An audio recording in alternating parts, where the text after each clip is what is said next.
জি sir. সবাই আমাকে শুনতে পাচ্ছেন? জি স্যার। তো আমরা ক্লাস শুরু করি। তোমরা কতজন আসছো? 39।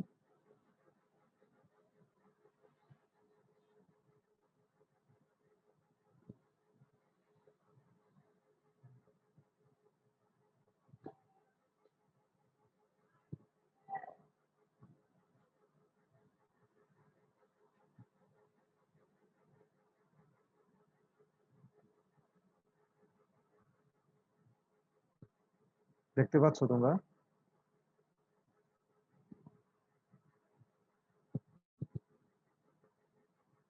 দেখতে পাচ্ছ? এখনো আসে না। শুনতেছি না, এই কি সমস্যা হচ্ছে?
আচ্ছা, তোমাদের এটা তো আবারও প্রবলেম হচ্ছে। এটা তো পজ দেখাচ্ছে, পজটাও খুঁজে পাচ্ছি না।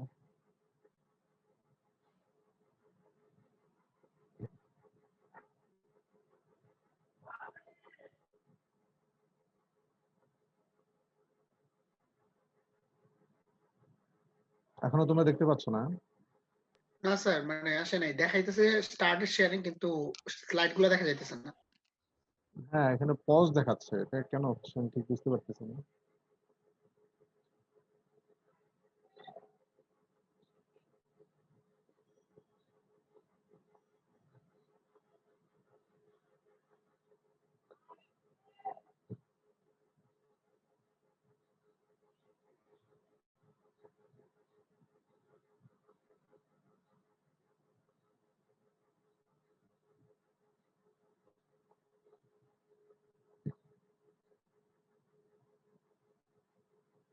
আবার একই জিনিস দেখাচ্ছে। আচ্ছা, তোমাদের মধ্যে কেউ একজন শেয়ার করো তো। কৌশিক আছো ক্লাসে? জি স্যার। তুমি শেয়ার করতে পারবা? একটু দেখতেছি, একটু টাইম একটু টাইম টাইম চলে যাচ্ছে, তো এটা দেখতে হবে, চেক করতে হবে, প্রবলেম হচ্ছে।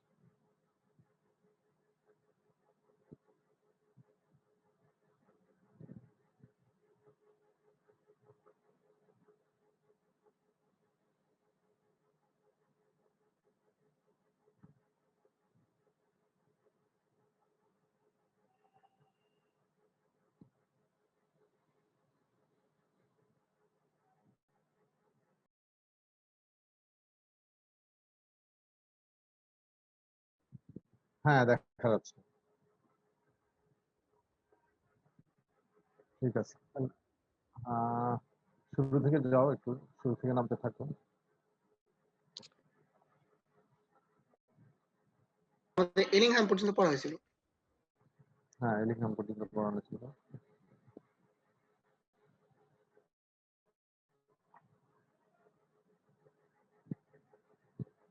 হ্যাঁ হ্যাঁ, যাও, নিচেরটা যাও। স্যার এই পেজে একটা প্রবলেম ছিল। হ্যাঁ, স্যার এটা কি প্রবলেম এটার ছিল বলো। আগের পেজে, বলো। 4 নম্বর পেজে স্যার, এখানে কেপি যে ইকুয়েশন, তো এখানে স্যার পিও2 টা নিচে চলে আসে। তাহলে আলটিমেটলি এখানে রাইট সাইডে প্লাস আরটি লন PO2 হবে না?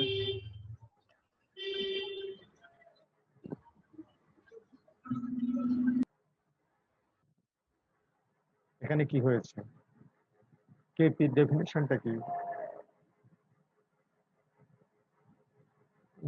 কেপি মানে কি? তোমার প্রোডাক্ট ডিভাইডেড বাই রিঅ্যাক্ট্যান্ট না? জি স্যার। জি স্যার। তাহলে 1/KP তো এখানে। জি স্যার, ঠিক আছে এটা। পিওটা তো রাইট সেন্টেন্স। ঠিক আছে, বুঝছো? তুমি তো কেপিটাকে স্ট্রেট নিলে, এটা 1/KP। পিওটা তো নিচেই থাকবে, প্রোডাক্টটা নিচেই তো থাকবে। নিচে যে ডেল জি রিঅ্যাকশনটা ওইখানে তো স্যার উপরে চলে গেছে। এই অন্য কেউ কি বুঝছো? এটা কোনটা নিচের ইকুয়েশনটা?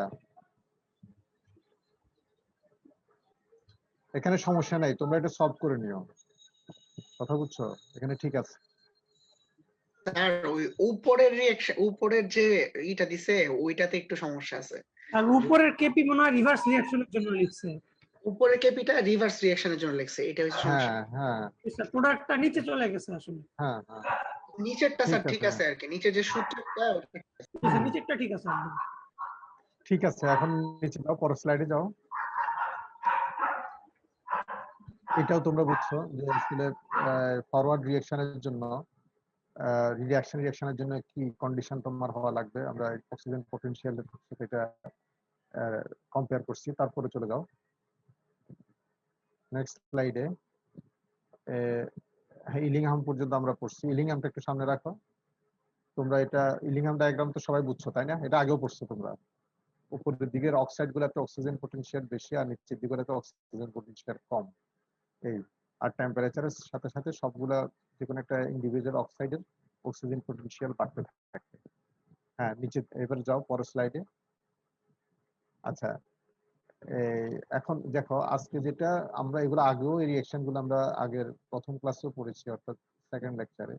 আজকে একটু এটাকে আর একটু ডিটেইলড এবং একটু স্পেসিফিক করার চেষ্টা করা হয়েছে যে আসলে আয়রন যখন রিডাকশন হয়, তোমরা বলেছো, আমরা এর আগেও বলেছি যে এটা কার্বন মনোক্সাইড দিয়ে হতে পারে, কার্বন মনোক্সাইড দিয়ে হতে পারে, হাইড্রোজেন দিয়ে হতে পারে, আবার ডিরেক্ট কার্বন দিয়ে হতে পারে, তাই না?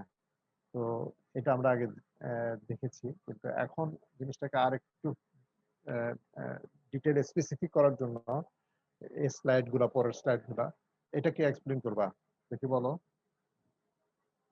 সহজ। স্যার আমি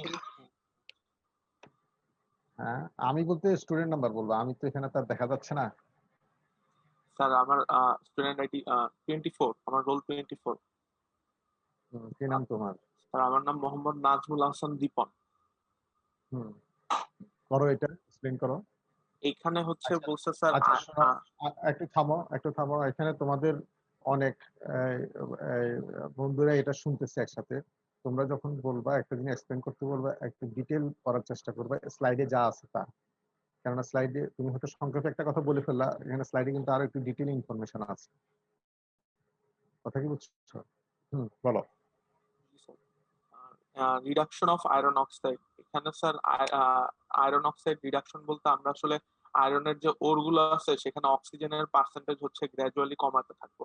তো এখানে প্রথমে বলছে টেম্পারেচার যখন 570°C থেকে গ্রেটার হবে তখন হচ্ছে প্রথমে হেমাটাইট থেকে হচ্ছে রিডিউস করলে ম্যাগনেটাইট পাবো, তারপর ম্যাগনেটাইট থেকে রিডিউস করলে হচ্ছে উস্টাইট পাবো, এরপর হচ্ছে আয়রন পাবো।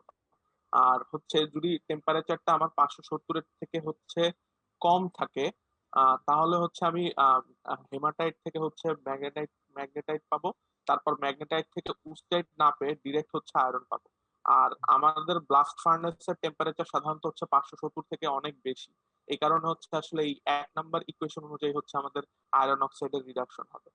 আর এরপরে বলছে যে ম্যাগনেটাইট থেকে আমরা উস্টাইট পাচ্ছি, সেটাকে আমরা এফইও বলতেছি, কিন্তু আসলে ওইটা এফইও 1 - হচ্ছে ওয়াই, মানে যেখানে ওয়াইটা হচ্ছে একটা ভ্যালু থাকবে 0.05 থেকে 0.1, তার মানে এক হবে না।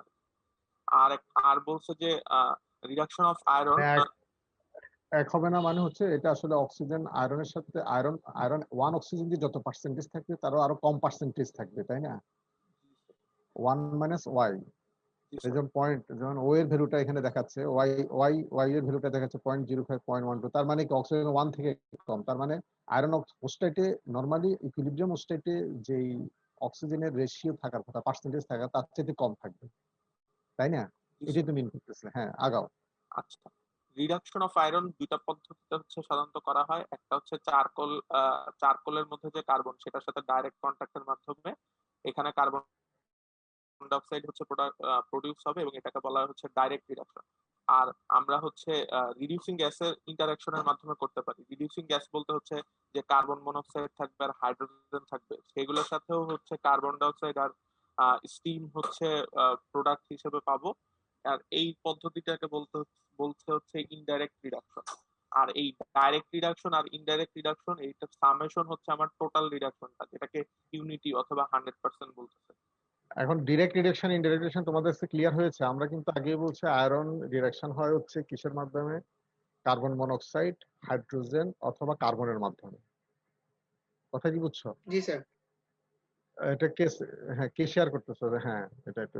তো এখন যেটা দেখা গেল, যদি কার্বন মনোক্সাইড এবং হাইড্রোজেন দিয়ে হয় তাহলে এটা ইনডাইরেক্ট রিডাকশন, আর যদি শুধুমাত্র কার্বন দিয়ে ডিরেক্ট হয়ে যায় তাহলে ডিরেক্ট রিডাকশন বলা হচ্ছে।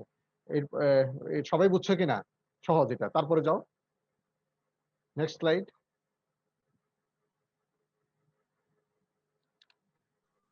নেক্সট স্লাইডে যাও। Next slide. ওকে স্যার, আচ্ছা হ্যাঁ। এখন এখানে ইনডাইরেক্ট রিডাকশন সম্পর্কে একটু ডিটেল বলা আছে। এটা কে বলবা? আমি বলি। রোল 46। 46, হ্যাঁ বলো। কি নাম তোমার? কৌশিক। হ্যাঁ বলো। স্যার এইখানে ফার্স্টে হেমাটাইটের সাথে কার্বন মনোক্সাইডের রিঅ্যাকশন দেখাইছে।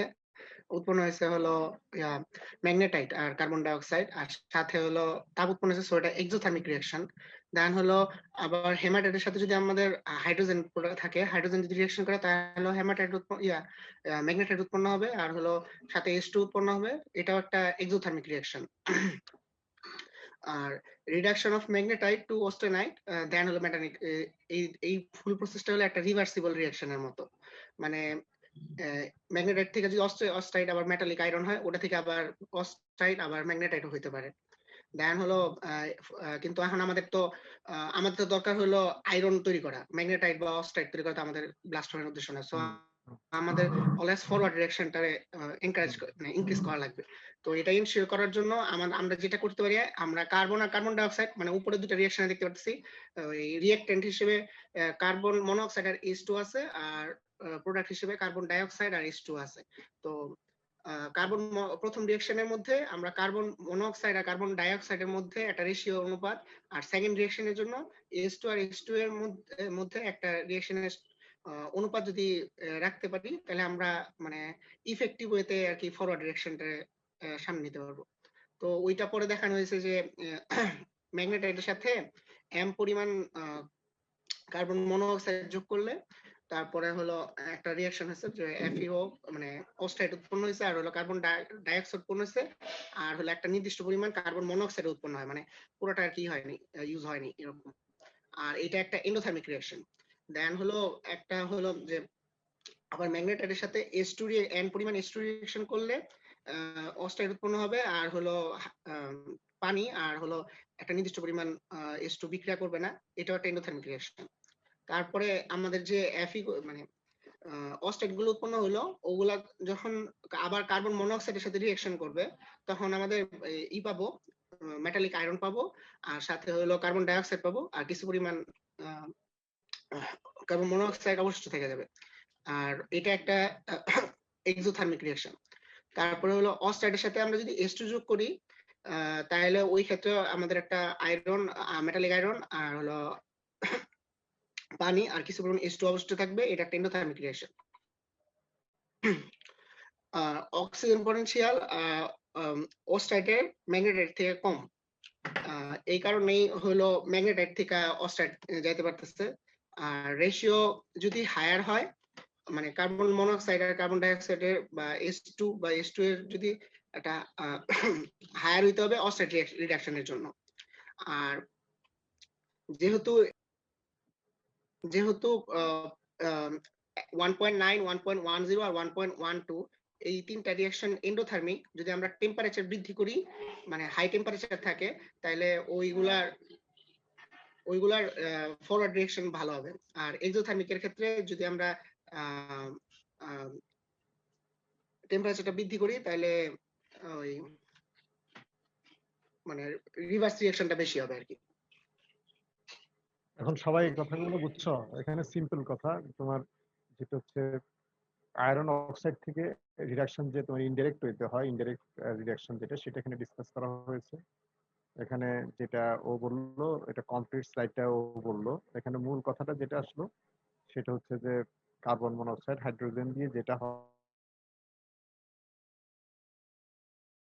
রিঅ্যাকশন হওয়ার জন্য তোমরা আয়রন ডায়াগ্রাম দেখছো কিনা, দেখছিলে না তোমরা? কি ছিল তোমাদের খেয়াল আছে? সেখানে কার্বন মনোক্সাইড ডিভাইডেড বাই কি ছিল? হ্যাঁ, কার্বন মনোক্সাইড, তাই না? 100, নিচে 100, উপরে কার্বন মনোক্সাইড, এরকম ছিল না? খেয়াল আছে? তোমাদের মনে আছে এটা? Iron oxygen carbon equilibrium diagram জি স্যার। মনে আছে? রেশিওটা বেশি হওয়া লাগে, প্রায় 70% দেখছিলা না? স্যার আর যখন তোমার হ্যামাটাইট থেকে ওস্টাইট হয় তখন কত দেখছিলা? খেয়াল আছে? কার্বন 30 মনোক্সাইড 30 30 হ্যাঁ হ্যাঁ 30 না 20 এরকম। 30 ওখানে ওখানে carbon monoxide to carbon dioxide ratio করলে তুমি দেখবা যে ওস্টাইট থেকে যখন এটা কার্বনে আয়রনে কনভার্ট হচ্ছে তখন কিন্তু রেশিওটা হায়ার লাগছে। এখানে এই জিনিসটা ইন্ডিকেট করছে, অর্থাৎ তোমাকে একটা জিনিস এখানে কম, এজেন্টের যে রেশিওটা সেটা বেশি হওয়া লাগবে।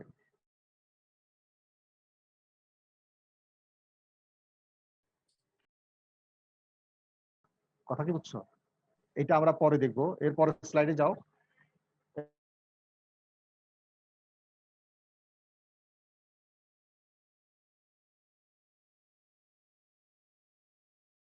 স্যার আপনার কথা আজকে একটু কাটতেছে। এই জন্যই একটু আগের স্লাইডে যাও, এই জন্য প্রিভিয়াস স্লাইডে যাও, আগের স্লাইড কথা কি শুনতে পাচ্ছ? আগের স্লাইডে যাও, স্লাইডে যাও। হ্যাঁ এখানে না, এটা না, এর পরের স্লাইড, নেক্সট স্লাইড। হ্যাঁ এখানে দেখো এই যে পি পি যেটা হচ্ছে, তাহলে তোমার এখন অল্প আগে যেটা বললাম, আয়রন অক্সাইডের ওস্টাইটের যেহেতু অক্সিজেন পোটেনশিয়াল কম, সেজন্য পি এর ভ্যালুটা বেশি হওয়া লাগবে। হ্যাঁ, পি এর ভ্যালু বেশি হওয়া থাকে আয়ন থেকে, এবং কিউ এর ভ্যালু বেশি হওয়া লাগবে এন থেকে। এরপরে নেক্সটে যাও, নেক্সট। হ্যাঁ কৌশিক এটা বলো। এটা তো তোমরা এই যখন ইকুইলিব্রিয়াম ডায়াগ্রাম দেখে আসছো, এটা সহজ, জাস্ট বলে যাও এটা। স্যার এইটাতে হইলো আমাদের মূলত ওই কার্বন আর কার্বন মনোক্সাইডের রেশিও গুলা কিরকম হবে, ওগুলা হলো আমাদের যে ইকুইলিব্রিয়াম ডায়াগ্রাম গুলো আছে ওগুলোর মাধ্যমে দেখাইছে। এই তিনটা ডায়াগ্রামই তিনটা ডায়াগ্রাম মোটামুটি আমরা আগে দেখে আসছি। আর হলো এখানে উপরে রিঅ্যাকশন গুলো হয়েছে যে ওই আগের রিঅ্যাকশন গুলা, যে ওভারঅল রিঅ্যাকশন, মানে ওই আগের যে সব রিঅ্যাকশন গুলা দেখলাম ওগুলা সবগুলো যদি মানে সরাসরি রিঅ্যাকশনটা, মানে হেসলর যে মানে লাস্টে যে রিঅ্যাকশনটা আসে হেমাটাইট থেকে ওই আমাদের যে মেটালিক আয়রন উৎপন্ন করলে কি থাকবে, যদি আমরা কার্বন মনোক্সাইড দিয়ে তৈরি করি তাহলে আমাদের এটা একটা হলো এক্সোথার্মিক রিঅ্যাকশন হয়। আর যদি আমরা হাইড্রোজেনের সাহায্যে রিঅ্যাকশনের মাধ্যমে মেটালিক আয়রন তৈরি হয় তাহলে ওটা একটা এন্ডোথার্মিক রিঅ্যাকশন হয়। হ্যাঁ, আর এই যে ডায়াগ্রামটা তোমরা সবাই বুঝছো না, এগুলো তো আগেই বলা হয়েছিল, তাই না?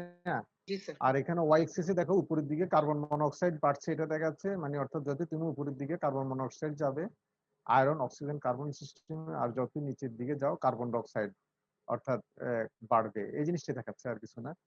তো তোমরা এখানে যেটা হচ্ছে দেখো iron oxygen hydrogen carbon system, যেটা তোমরা দেখো এটা ডান পাশের উপরের দিকের ছবিটা। এরপরে তোমরা নিচেরটাও দেখছো, এটা যখন সুপার ইম্পোজ করা হয়েছে দুটো ডায়াগ্রাম একসাথে, তখন ওই যে তোমরা 810 ডিগ্রিতে দেখো, এটা একটা ইকুইলিব্রিয়াম পয়েন্ট। এখানে দুটোরই রিঅ্যাকশন পটেনশিয়াল একই থাকবে, হাইড্রোজেন এবং কার্বন মনোক্সাইডের।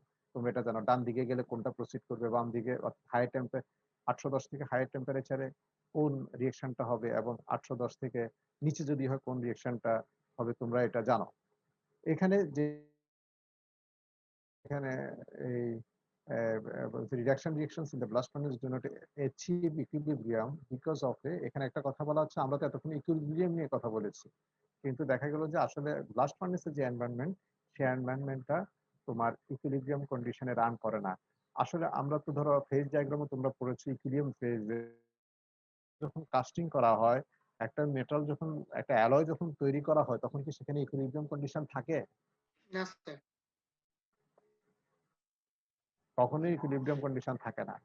কিন্তু তারপরেও আমরা যদি ফেজ ডায়াগ্রামটা আমাদের জানা থাকে,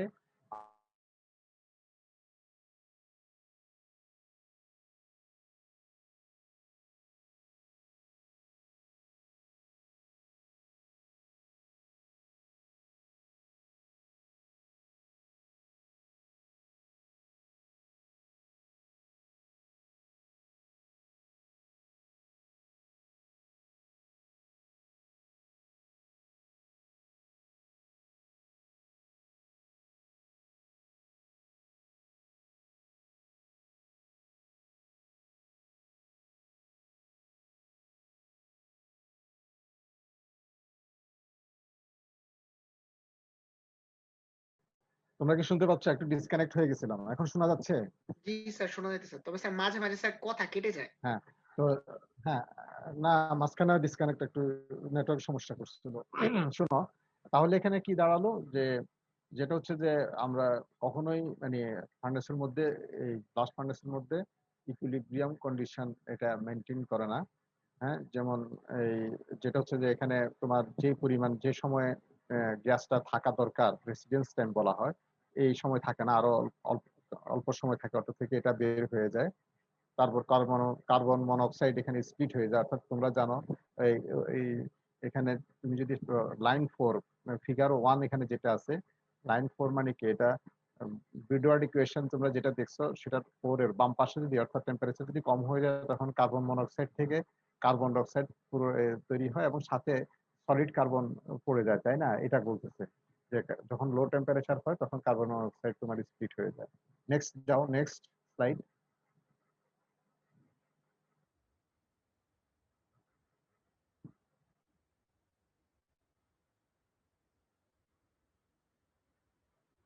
হ্যাঁ, কিন্তু কিন্তু কথা হচ্ছে যে আমাদের এখানে ইকুইলিব্রিয়াম হয় না, কারণ হচ্ছে যে যেই সময় তোমার যতটুকু সময় আমার গ্যাসটা থাকা দরকার অতটুকু থাকে না। তারপর তোমার এই টেম্পারেচারটা হোমোজেনিয়াস না। তুমি যখন যেখান থেকে টুয়েলস দিয়ে তোমার ইয়েটা গ্যাসটা ঢুকছে, এয়ারটা ব্লাস্টটা ঢুকতেছে, সেখান টুয়েলস এর উপরে যেটা আমরা বলি বোস এবং বেলির টেম্পারেচার অনেক বেশি থাকে। আমরা দেখাবো ফার্নেসের পার্ট গুলা কোনটাকে কি বলে। সবথেকে বটম পার্টকে বলা হয় হার্টের একটু উপরে হচ্ছে টোয়ার্স দিয়ে তোমার এই ব্লাস্ট, অর্থাৎ এয়ার দেওয়া হয়। এয়ারের জাস্ট উপরের অংশটাকে বোস শুরু হয়, বোসের উপর অংশ বেলি বলা হয়, বেলির উপর অংশ হচ্ছে তোমার কি বলে এটা শ্যাফট ফার্নেসের। ওখানে টেম্পারেচার আস্তে আস্তে কমতে থাকে, তোমাদের শুরুতে স্লাইডে যেটা দেখানো হয়েছিল। তো এইসব কারণে দেখা যাচ্ছে যে এখানে ইকুইলিব্রিয়াম কন্ডিশনটা ওইভাবে তুমি মেনটেন করতে পারো না। যাও এরপরে স্যার স্লাইডে যাও। এর আগের স্লাইডে একটা কথা বলছে যে অক্সিজেন পোটেনশিয়ালের কথা, যে অক্সিজেন পোটেনশিয়াল হাই লো, এটা বলতে হ্যাঁ আসলে স্যার বলো, কি বোঝায়? বলো। হ্যাঁ, তুমি ইলিংহাম জি ডায়াগ্রামটা স্যার। দেখছো না? Oxygen potential high low, oxygen potential হচ্ছে যে যার মধ্যে অক্সিজেনের পরিমাণ, যেমন তুমি যদি ওই যে ইলিংহাম ডায়াগ্রামটা দেখো, এটা একটা ইকুইলিব্রিয়াম ডায়াগ্রাম। সেখানে উপরের দিকের অক্সাইড গুলার ও অক্সিজেন আচ্ছা, পটেনশিয়াল বেশি এবং নিচের দিকের অক্সাইড গুলার বুঝতে পারছি অক্সিজেন স্যার। পটেনশিয়াল কম। জি জি জি বুঝতে জি পারছো? স্যার। হ্যাঁ হ্যাঁ। এরপর এরপরে আসো ডিরেক্ট রিডাকশন, আরেকজন বলো, এবার আমি বলি, কে বলবা? রোল 36 আছে নাকি? Permanent absence sir.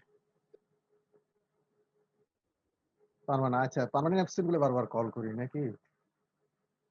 হ্যাঁ, রোল 24 এও কি স্যার ও পার্মানেন্ট আজকে অ্যাবসেন্ট? বলছে, রোল ও আজকে 24 বলছে আছো? একটু আগে। আর আছি আমি। তুমি একবার বলে ফেলছো? আচ্ছা, রোল 16, আসসালামু আলাইকুম 16 স্যার। আছো? জি স্যার। ওয়ালাইকুম আসসালাম। তুমি বলতে পারবা? পড়ে আসছো? স্যার পড়া হয়নি স্যার, মানে আমি একটু অসুস্থ ছিলাম, পড়তে পারিনি স্যার। না, না পড়লে আচ্ছা, পড়তে পারো নাই। আমরা আগে এই পর্যন্ত এই লাস্ট ক্লাসে লাস্ট স্লাইডে যেটা দেখানো ইনডাইরেক্ট রিডাকশন, সেটা হ্যালো তুমি বুঝেছো? স্যার, ডাইরেক্ট একটু রিডাকশন বুঝছি যেটা স্যার। আছে সেটা কি তুমি বুঝছো? জি একটু স্যার। বুঝছো তো, এতক্ষণ পর্যন্ত বারবার বলা হচ্ছে তো। হ্যাঁ বলো। স্যার পরে ভিডিও দেখে নিতাম স্যার, এই জন্য। এর জন্য কোনো কথা না তো, তাহলে তো আমি তোমাদেরকে আগেই বলা হচ্ছে যে তোমাদেরকে বজলুর স্যারও বলছে আমাদের এখন স্ট্র্যাটেজি চেঞ্জ হচ্ছে, যে তোমরা শিখতে হবে। আমি বলে গেলে অনেক বললাম, অনেক কিছু তোমাদেরকে দিলাম, তোমরা কিছু শিখলে না, এটা আমাদের অবজেক্টিভ না। আমাদের এই বর্তমান যে আমরা এডুকেশনের জন্য যেদিকে যাচ্ছি, তোমাদের শিখতে হবে।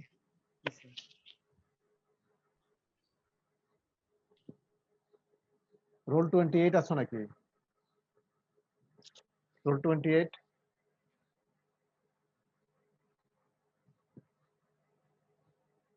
রোল 28 নাই? কৌশিক, স্যার দেখা লাগবে, কৌশিক স্যার দেখা লাগবে একটু। না স্যার অ্যাবসেন্ট, যে যে অ্যাবসেন্ট স্যার। অ্যাবসেন্ট আছে, যে রেসপন্স করবে না সে আবার অ্যাবসেন্ট। রোল 33 আছে? জি স্যার আছি। রোল 33। জি স্যার। হ্যাঁ, তুমি আগের এই যে ইনডাইরেক্ট ডিডাকশনটা বুঝেছো? জি স্যার মোটামুটি। মোটামুটি কেন? স্যার ক্লিয়ার হওয়ার কথা তো এটা কোশ। হ্যাঁ বলো। স্যার আমি মানে আগে স্লাইডটা পড়ে নিতে ক্লাসে বুঝলাম কি মানে, আর এরপরে আবার নিজে পড়ে নিব, তখন পুরোপুরি বোঝা হবে আর কি। কেন, ক্লাস থেকে তো বোঝার কথা। এটা কৌশিক বললো, তারপর আমি ডিসকাস করলাম, তারপরে যদি না বুঝো, আর যখন বলি যে বুঝা গেছি না, তখন তো চুপ থাকো। পরে বুঝে নিবা, কোনো কথা নেই। ওটা বুঝলে আর বোঝা হবে না, ক্লাসে বুঝে নিতে হবে। হ্যাঁ, মেমোরাইজিং যেটা মনে রাখার ব্যাপারটা তুমি পরে রাখবা, জি স্যার। বুঝতে তো সমস্যা নেই, দেখে দেখে তো তুমি পড়বা। বুঝার সমস্যা কোথায়? এই বুঝাটাকে পার্মানেন্ট করার জন্য সেটা তোমাকে প্র্যাকটিস করতে হবে। জি স্যার। তুমি ডিরেক্ট ডিরেকশন পড়ে আসছো, তুমি আজকে পড়ে আসছো তুমি? জি স্যার। হ্যাঁ, তাহলে direct reduction of iron oxide এটা বলতে পারবা? জি স্যার পারবো। বলো। ডাইরেক্ট রিঅ্যাকশন স্যার হচ্ছে যখন কার্বনের দ্বারা মানে ইয়ে মানে স্টোইকিওমেট্রিক্যালি অক্সিজেনের পরিমাণ কমে যায় আর কি, ইয়ে আয়রন অক্সাইড থেকে কার্বন দ্বারা রিডিউসড হয়ে। সো আমরা দেখছি যে Fe2O3 থেকে Fe3O4 হচ্ছে কার্বনের সাথে রিডাকশন হয়, আর কার্বনটা কার্বন মনোক্সাইডে পরিণত হচ্ছে, এক্সট্রা অক্সিজেনটা সে গ্রহণ করছে। এন্ড এখানে হিট জেনারেট হচ্ছে 119.62 এটা কিলোজুল। কি এক্সোথার্মিক রিঅ্যাকশন না এন্ডোথার্মিক রিঅ্যাকশন? এক্সোথার্মিক। এটা কি হিট এক্সোথার্মিক রিঅ্যাকশন না এন্ডোথার্মিক রিঅ্যাকশন? হ্যাঁ, স্যার এটা কি এক্সোথার্মিক? অন্যরা কি বলো? এন্ডোথার্মিক। Endothermic, endothermic. অন্যরা?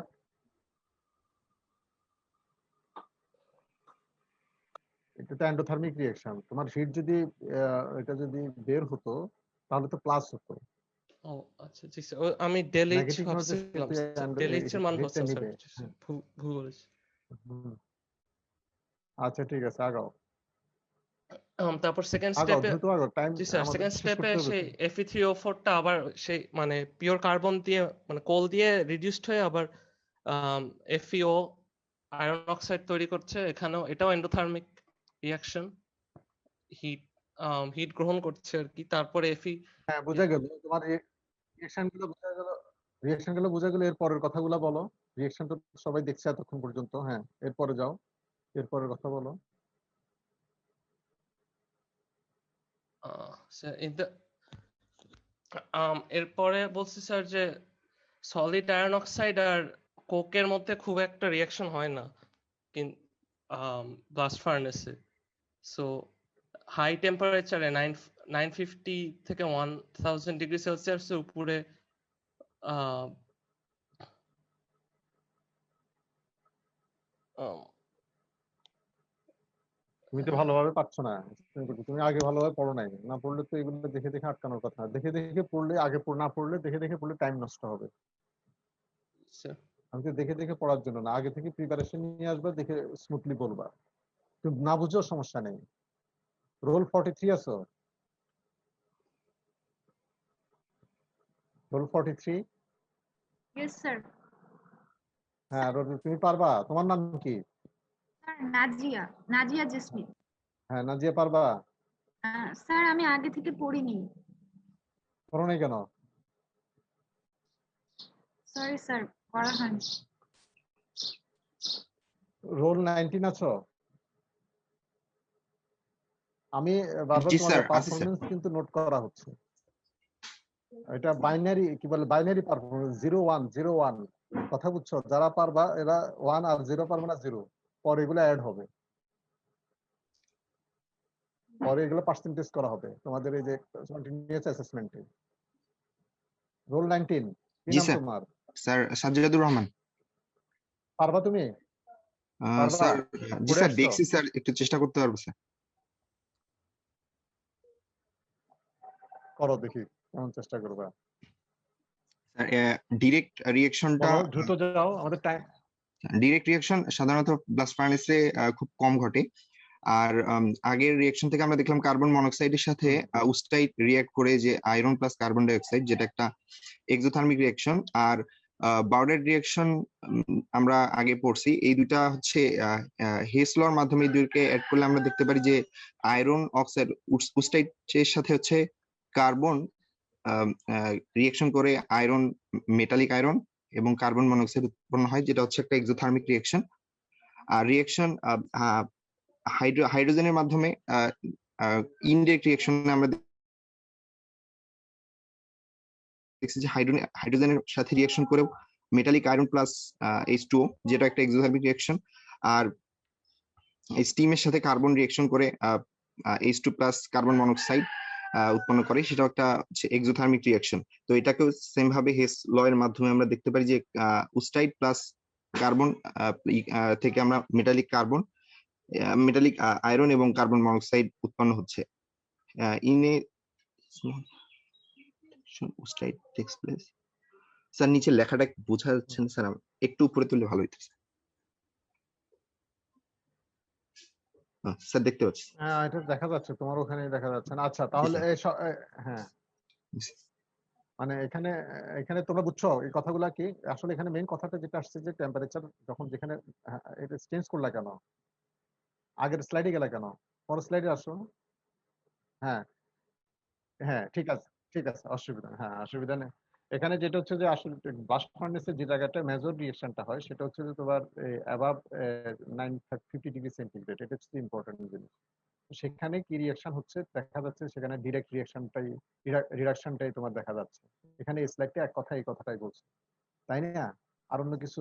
আবার ধরো হাইড্রোজেন যেটা হচ্ছে, হাইড্রোজেন দিয়ে রিডাকশনের পর সেখানে একটা জিনিস হচ্ছে যে, একটা হচ্ছে যে কার্বন দিয়ে যখন, সেখানে তো কার্বন কনজিউম হচ্ছেই, কিন্তু হাইড্রোজেন দিয়ে যখন রিডাকশন হচ্ছে তখন কিন্তু কার্বন কনজিউম হচ্ছে। এই রিঅ্যাকশন কিন্তু সেটাই বলছে। কেন? তোমার যখন স্টিম হয়ে যাচ্ছে, এই আয়রন অক্সাইড ফার্স্ট হাইড্রোজেনের সাথে রিঅ্যাকশন করে সেই স্টিমটা অর্থাৎ ওয়াটারটা তখন আবার কার্বনের সাথে রিঅ্যাকশন হয়ে কি হচ্ছে, রিডাকশন, স্টিমটা রিডাকশন হয়ে তখন আবার হাইড্রোজেন হয়ে যাচ্ছে। সেই হাইড্রোজেন অ্যাগেইন তোমার আয়রন অক্সাইডের সাথে রিঅ্যাক্ট করবে। সেই জন্য টোটাল রিঅ্যাকশনটা এখানেও কার্বন হিসেবে আসছে। লাস্টে যে কথাটা বললো, in a smooth operating blast furnace only direct reduction of oosterite take place because hematite and magnetite are indirectly reduced below কত 950 থেকে 1000 ডিগ্রি সেন্টিগ্রেড। বলা হচ্ছে তোমার এখানে স্মুথ অপারেশন মানে কি, অপারেটিং ব্লাস্ট ফার্নেস। আচ্ছা যে জায়গাটা খুব হিট বেশি থাকে আমরা দেখবো এখানে কি কি ঘটে, সেখানে সেই জায়গাটা স্মুথ হওয়ার জন্য বলা হচ্ছে যে এই ওস্টাইট থেকে ডিরেক্ট রিডাকশনটাই হয়ে থাকে এবং সেটাই প্রেফার করা হয়। আর উপরের দিকে টেম্পারেচার কম, সেখানে তোমার ইনডিরেক্ট রিডাকশন হয়, মানে বেলির উপর থেকে উপরের দিকে এই তোমার ইনডাইরেক্ট রিঅ্যাকশন হয়ে আয়রন অক্সাইড আসে। সেই আয়রন অক্সাইডটা যখন তোমার এই বোসে পৌঁছে তখন এখানে হাই টেম্পারেচার, বেলিতে পৌঁছে হাই টেম্পারেচার, তখন ডিরেক্ট রিঅ্যাকশন হয়। এইভাবে যদি হয় তখন এটা স্মুথ রিঅ্যাকশন হবে। নেক্সট স্লাইডে যাও।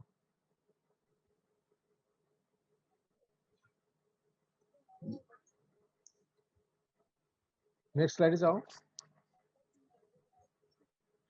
তাহলে আমরা এখন ডিরেক্ট ইনডাইরেক্ট রিডাকশন, হ্যাঁ হ্যাঁ দেখা যাচ্ছে। এখন তোমরা সবাই কি ডিরেক্ট ইনডাইরেক্ট রিডাকশন এই বুঝেছো কিনা বলো? একজন দুজন রেসপন্স করলো, সবাই বুঝছো ডিরেক্ট রিডাকশন কাকে জি বলে, স্যার। ইনডাইরেক্ট রিডাকশন কাকে বলে? জি স্যার, বুঝতে পারছি।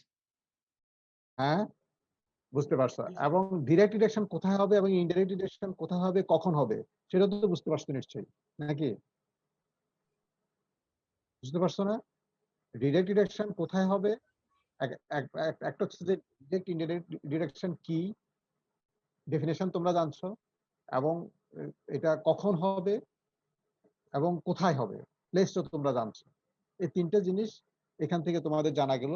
এখন আমরা যে পরবর্তী যে জিনিসগুলো আসবো এগুলো একটু দ্রুত যাব। এটা বলা হচ্ছে যে রিডাকশন তো যখন হয় সেখানে তো শুধুমাত্র আয়রন হয় না, কারণ তোমরা জানো আয়রন অক্সাইড ওরের সাথে আরো কি থাকে, আরো ডিফারেন্ট কাইন্ডস অফ তোমার অক্সাইডস থাকে, যেমন সিলিকা থাকে একটা মেজর পোর্শন, অ্যালুমিনা থাকে, হ্যাঁ, ফসফাইটের তোমার কম্পাউন্ড থাকে, ফসফেটের, ম্যাঙ্গানিজের কম্পাউন্ড থাকে, তো এগুলোও তোমার কপারের কম্পাউন্ড থাকে, ক্রোমিয়ামের কম্পাউন্ড থাকে। তোমরা জানো এগুলা আর্থ ক্রাস্টে এই কমন অক্সাইড গুলা থাকে, এগুলার রেশিও কম বেশি হয়।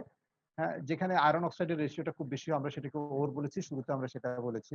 তো এখন তুমি যখন রিডাকশন করতেছো, তুমি তো এগুলাকে আগে তো ওরটাকে তো এগুলা থেকে আলাদা করনি, শুধুমাত্র তুমি তো অক্সাইড, আয়রন অক্সাইড ডাউন দিচ্ছ না, সবগুলো অক্সাইডই দিচ্ছ, তাই না?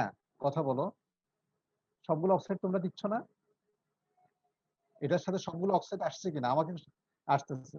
তোমরা সাথে সাথে রেসপন্স করবা, কারণ হচ্ছে সামনে আমি দেখলে হয়তো এতবার আমি জিজ্ঞেস করতে শুনছো কিনা। এখন যেহেতু তোমরা আমার সামনে নাই, এখানে একটু নেটওয়ার্কের সমস্যা হয়, আমি বলে গেলাম তোমরা শুনলা না, তাহলে তো হলো না। এই জন্য যদি শুনে থাকো রেসপন্স করবা সাথে সাথে। তো যেখানে বলা হচ্ছে তার মানে এখানে আয়রনের সাথে সাথে অন্যান্য অক্সাইড গুলোও তোমার রিডাকশন হবে, কথা বুঝছো? জি স্যার। এখন সেই জিনিসটাই দেখাবে, সেই জন্যই তোমরা দেখবা যে স্টিলের কম্পোজিশন তোমরা যখন দেখতে পাও, সেখানে শুধু কি আয়রন পাও, সেখানে কি কি পাও, আরো কার্বন পাও, সিলিকন পাও, সিলিকন, ম্যাঙ্গানিজ ম্যাঙ্গানিজ, পাও, অ্যালুমিনিয়াম পাও, সালফার পাই।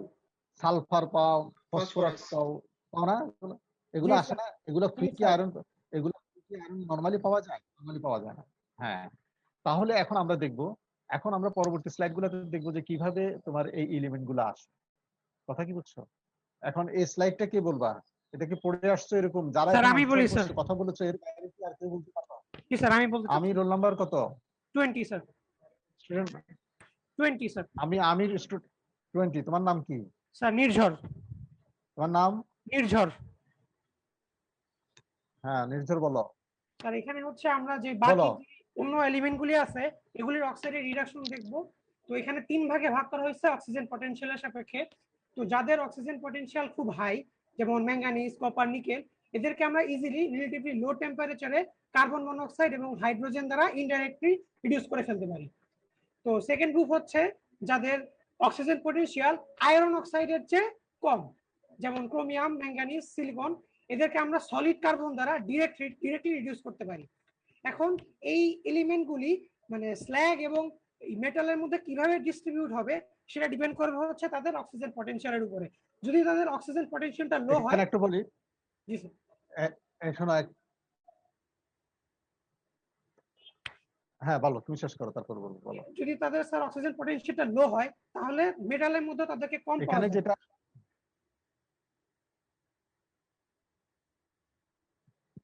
হ্যালো স্যার, শুনতে পাচ্ছি স্যার? নেক্সট। তো তারপর হচ্ছে যাদের অক্সিজেন হ্যাঁ, পটেনশিয়াল শুনতে পাচ্ছি, হ্যাঁ বলো। কার্বনের চেয়ে লো, মানে কার্বনের চেয়েও যাদের অক্সিজেন পটেনশিয়ালটা লো, তাদেরকে আমরা মানে আমরা ইজিলি রিডিউস করতে পারি না। ইভেন্চুয়ালি তাদেরকে আমরা ব্লাস্ট ফার্নেসে আসলে রিডিউস করতে পারি না, কারণ তাদের পটেনশিয়ালটা আসলে খুবই লো আর কি, কার্বন তাদেরকে রিডিউস করতে পারে না। তো তারা ওই মানে অক্সাইড অবস্থাতেই স্ল্যাগের মাধ্যমে বের হয়ে যায় আর কি,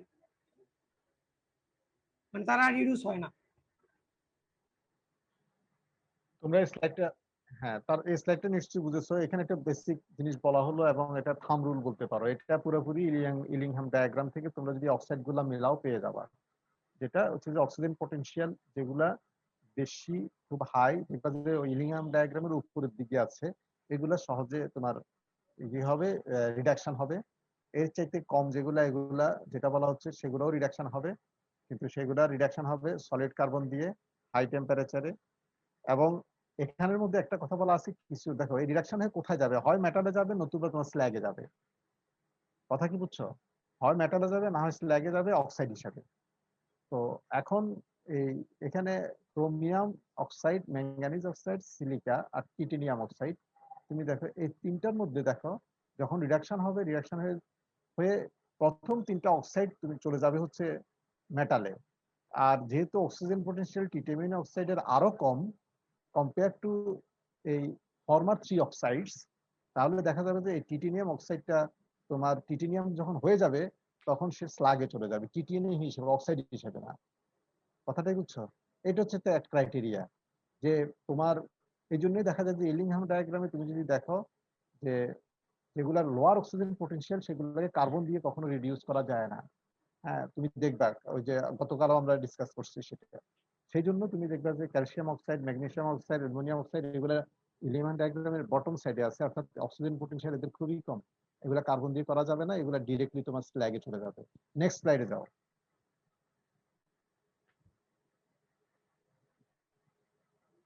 নেক্সট স্লাইডে যাও।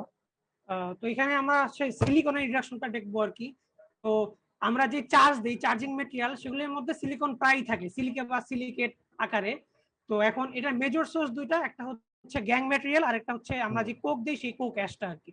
এখন মোট SiO2 এর 1/4 আসে হচ্ছে আসলে কোক থেকে, আর 3/4 ওই আমাদের ওরের মধ্যে আসলে থাকে। এখন আমাদের যে হট মেটালের মধ্যে যে সিলিকনটা চলে আসে বার্ডেন থেকে, সেটা মেজর দুটা রুট পাওয়া গেছে।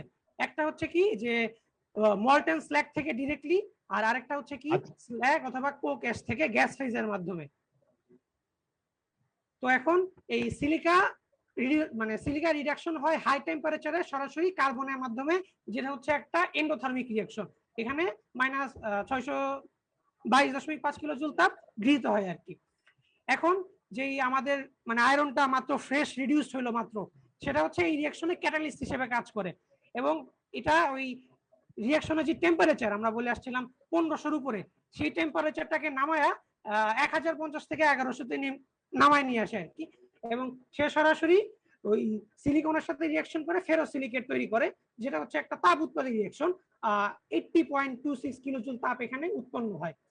তো এখানে টোটাল রিঅ্যাকশনটা এর পরে আর কি যোগ করে লেখা হয়েছে। স্যার আমি নিচে দেখতে পারতেছি না আর কি।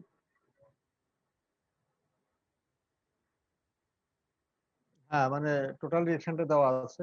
টোটাল রিঅ্যাকশনটা হচ্ছে তার মানে এখানে কি দাঁড়ালো যে তোমার রিডাকশন অফ সিলিকন যেটা, এটা সিলিকনের, হ্যাঁ, তো যেটা হচ্ছে এখানে সিলিকার সোর্স হচ্ছে আয়রন ওর, আর একটা হচ্ছে যে তোমার কোকের যে অ্যাশ আছে সেটা, এটার সাথে যখন হয় তখন বলা হচ্ছে যে তোমার সিলিকা কোক থেকে আসে 1/4 আর 3/4 আসে ওর থেকে। তারপর এখানে যে ও যে কথাগুলো বললো এটা সিম্পল, তোমরা এগুলো দেখে নিবা, সহজ। সিলিকা কিভাবে প্রথম রিডাকশন হবে, রিডাকশন হয়ে আয়রনের প্রেজেন্সে দেখা যাচ্ছে যে আয়রন ক্যাটালিস্ট হিসেবে কাজ করে, যদিও 1500 ডিগ্রি সেন্টিগ্রেড দেখাচ্ছে, কিন্তু এটা টেম্পারেচারটা নিচে নেমে যায়। নিচে নেমে যাওয়ার পরে এটা যখন রিয়াকশন হয় তখন ফ্রেশ সিলিকা আয়রনের সাথে রিয়াকশন করে ফেরোসিলিকেট হবে। তার মানে আসলে লিকুইড আয়রনের মধ্যে ঢুকে পড়বে সিলিকাটা, সিলিকনটা। এইভাবে সিলিকনটা তোমার ইয়ার মধ্যে আসে। হ্যাঁ, নাও নেক্সট স্লাইডে যাও। নেক্সট স্লাইডে যাও। স্যার 50 বাজে, পরে আমাদের আরেকটা ক্লাস ছিল আর কি। হ্যাঁ, অসুবিধা নেই, আগাই একটু। এখন স্যার এই সিলিকা যে এটার মেইন পার্টটা আসলে স্যার ওই ফার্নেসের হার্ড পার্ট, হার্থের মধ্যে লিকুইড স্ল্যাগের মধ্যে হয়, এবং এটা আসলে এই রিঅ্যাকশনটা গ্যাস ফেজে হয়, যেখানে SiO যেটা সেটা আসলে ভলাটাইল থাকে, একটা গ্যাস ফেজে চলে যায়। এখন এখানে একটা হাইপোথেটিক্যাল রিঅ্যাকশন দেখানো হয়েছে যে হার্থের মধ্যে এই সিলিকন ডাইঅক্সাইডটা কার্বনের সাথে রিঅ্যাক্ট করে এরকম ভলাটাইল একটা SiO তৈরি করে এবং কার্বন মনোক্সাইড তৈরি করে। তো পরে আরো নিচে বেলিতে ওই SiO যেটা সেটা হচ্ছে SiO2 এবং Si তে পরিণত হয়, এবং এই রিঅ্যাকশনটা হবে কার্বন ডাইঅক্সাইড এবং উস্টাইডের অনুপস্থিতিতে। তো এখন আমরা যদি মেটালের মধ্যে লো সিলিকন চাই, তাহলে আমাদের কিছু শর্ত মানতে হবে। এই শর্তগুলো কি কি? যে low temperature and heat potential in the lower furnace zone, যে নিচে যেখানে রিঅ্যাকশনটা হবে সেখানে টেম্পারেচার এবং হিট পটেনশিয়াল লো থাকতে হবে। তারপরে আমাদের টপ গ্যাস প্রেসারটা একটু হাই হইতে হবে। তারপরে আমাদের হাই বেসিসিটি এবং লো ভিসকোসিটি স্ল্যাগ ইউজ করতে হবে, এবং তার পাশাপাশি ম্যাগনেসিয়াম থাকতে হবে, যাতে আমাদের স্ল্যাগের ভিসকোসিটিটা লো হয় এবং টেম্পারেচারটা একটু কমে আসে। তারপরে আমাদের লো স্ল্যাগ ভলিউমে আমাদের ফার্নেসটা অপারেট করতে হবে, এবং ফাইনালি আমাদেরকে খুব স্মুথ অপারেশন যাইতে হবে, মানে কি যে আমাদের ফিজিক্যাল এবং কেমিক্যাল প্রপার্টিস মানে খুব বেশি ফ্লাকচুয়েট করতে পারবে না চার্জ ম্যাটেরিয়ালের জন্য। হ্যাঁ, এখানে অনেক কিছু যেগুলো বলা আছে এগুলো তোমরা হয়তো নেক্সট বুঝবা মানে হচ্ছে যে নেক্সট তোমার এই যখন আমি স্ল্যাগটা পড়াবো তখন আরো কিছু জিনিস বোঝা যাবে, স্ল্যাগ বেসিসিটি কি, ভিসকোসিটি কি, এই জিনিসগুলো তখন আসবে। হ্যাঁ, তারপর যাও, নেক্সট স্লাইডে যাও। ও এর পরবর্তীতে আমরা দেখবো Next হচ্ছে slide ম্যাঙ্গানিজের রিডাকশন গুলি। তো ম্যাঙ্গানিজ এটা বিভিন্ন এটা আমি একটু শোনো, তুমি থামো, একটু থামো, এটা আমি বলে দিই সংক্ষেপে। যেটা হচ্ছে যে ঠিক একইভাবে সিলিকা যেরকম থাকে, তোমার বার্ডেন বলতে কি বোঝা যায়? বার্ডেন বলতে এখানে ওর তুমি কোক দিচ্ছ, যে কোক, তারপর সেখানে ফ্লাক্সিং মেটেরিয়াল সবগুলা মিলেই বার্ডেন। তো যেখানে বলা হচ্ছে সেখানে কি কি ফর্মে ম্যাঙ্গানিজ অক্সাইডটা থাকতে পারে এখানে দেওয়া আছে, এবং এর পরের যে রিঅ্যাকশন গুলো তোমরা দেখে নিবা সবই হচ্ছে এক্সোথার্মিক রিঅ্যাকশন।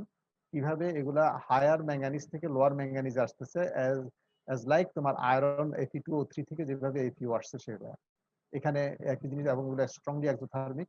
হ্যাঁ, তারপর এই এই তোমার বলা হচ্ছে যে ফেরোম্যাঙ্গানিজ যখন এই জন্য যখন তৈরি করা হয় তখন ফেরোম্যাঙ্গানিজ তৈরি করতে গেলে যেহেতু এটা এক্সোথার্মিক, খুব টেম্পারেচার হাই হয়ে যায়। তুমি যা দিয়েছো তার থেকে টেম্পারেচার ডিউরিং রিঅ্যাকশন যখন বেড়ে যায় তখন এটা ওইভাবে কন্ট্রোল করতে হয়। বলা হচ্ছে যেখানে যেখানে ডিরেক্ট রিঅ্যাকশন হয় হার্টে নরমালি, সেখানে নিচের দিকে দেখো ম্যাঙ্গানিজ অক্সাইড থেকে কার্বনটা রিঅ্যাকশন করে তখন এই ম্যাঙ্গানিজটা তোমার বের হয়ে যায়, এবং এটা একটা যখন ডিরেক্ট রিঅ্যাকশনটা হচ্ছে এটা আবার একটা এন্ডোথার্মিক রিঅ্যাকশন। হ্যাঁ, তো এই ম্যাঙ্গানিজটা ঢুকে রিঅ্যাকশন হবে এভাবে হয়ে এই ম্যাঙ্গানিজটা তোমার চলে যাবে লিকুইড মেটালে। এইভাবে লিকুইড মেটালের ভিতরে ম্যাঙ্গানিজটা আসে। আবার ম্যাঙ্গানিজ অক্সাইড দেখা যাচ্ছে যে তোমার লোয়ার জোনে, অর্থাৎ ফার্নেসের লোয়ার জোনে তোমার এই ফ্রেশ আয়রনের সাথে রিঅ্যাকশন করে সেখানে ম্যাঙ্গানিজ হয়, ওইটা আয়রন অক্সাইড হয়ে যায়। আবার এই ম্যাঙ্গানিজটা তোমার লিকুইড আয়রনের মধ্যে ঢুকে পড়ে। ম্যাঙ্গানিজ যখন মেটালিক ম্যাঙ্গানিজ হবে, তোমরা এর আগে দেখছো যে ম্যাঙ্গানিজ তখন লিকুইড আয়রনে যাবে, এটা স্ল্যাগে যাবে না। আর ম্যাঙ্গানিজ যদি স্ল্যাগে নিতে হয় এটা অক্সাইড হিসাবে, তখন ফ্লাক্সিং মেটেরিয়ালের সাথে কম্বাইন করে তারপর নিতে হবে। নেক্সট স্লাইডে যাও।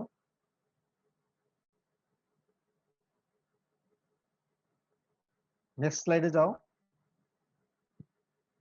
এখন এই ম্যাঙ্গানিজ রিডাকশন কিভাবে এটা তোমার বাড়ে? হ্যাঁ হ্যাঁ, বলা হচ্ছে যে তোমার যদি হার্টের এবং বোর্ডের টেম্পারেচার যদি হাই হয় তাহলে hotter slag metal high coke rate blast furnace blast temperature enriching blast with phosphate oxygen, এগুলোর জন্য তোমার ম্যাঙ্গানিজ রিডাকশনটা বাড়ে। হ্যাঁ, তারপর বলা হচ্ছে যে তোমার increasing the activity coefficient of manganese oxide by using more basic slag যদি ইউজ করো তাহলে অ্যাক্টিভিটি বাড়বে ম্যাঙ্গানিজ অক্সাইডের, তখন ম্যাঙ্গানিজ ইয়ারটা বাড়বে, রিডাকশনটা বাড়বে। Manganese oxide activity coefficient in the slag rises as calcium oxide is increased and তোমার বলা silica is become smaller, silica যদি কমে যায়। তারপর বলা হচ্ছে যে decreasing slag volume and increasing silicon content in hot metal, তোমার যদি এই সিলিকন স্ল্যাগ ভলিউম যদি কমে যায় এবং সিলিকন কন্টেন্টটা যদি হট মেটালে বেড়ে যায় তখন তোমার ম্যাঙ্গানিজ রিডাকশনটা বেড়ে যাবে। এই জিনিসটা আজকে আমরা এই পর্যন্ত শেষ করি। তোমাদের আরেকটা ক্লাস আছে, এখানে আরেকটা আছে লাস্টে যে ফসফরাসটা। নেক্সট স্লাইডে যাও, এটা আমরা নেক্সট ক্লাসে দেখবো, তোমরা এটা পড়ে আসবা। আর আমি নেক্সট ক্লাসের যেটা সেটা আপলোড দিয়ে দিচ্ছি অলরেডি, তোমরা দেখে নিবা। রিডিং মেটেরিয়ালসটা আমি দিনে এটা দিয়ে দিব, তোমরা ক্লাসে এসে তোমরা পুরোটাই নিজেরা বলতে হবে, বুঝছো? হ্যাঁ, আমরা পরে যে ক্লাস নিব সেই পরের ক্লাসে তোমরা পুরোটাই নিজেরা বলতে হবে। আর আজকে যেটা করছি সেখান থেকে আমি কোশ্চেন করব, পারতে হবে, সবাই দেখে আসবা, এরকম যাতে না হয় যে না আমি পড়ে শেষের পার্ট প্লাস আজকের স্লাইডটাও। আর সামনের নেক্সট যে স্লাইডটা সেটা আপলোড দিয়ে দিছি অলরেডি, নেক্সট লেকচারটা সেটা পুরোটা দেখে আসবা। আমরা স্ল্যাগের উপর করব, সেটা পড়ে আসবা। কোশ্চেনটা আমি তো এই আজকের যে লেকচারটা হলো সেটার উপর, অর্থাৎ লেকচার 3 এর উপর।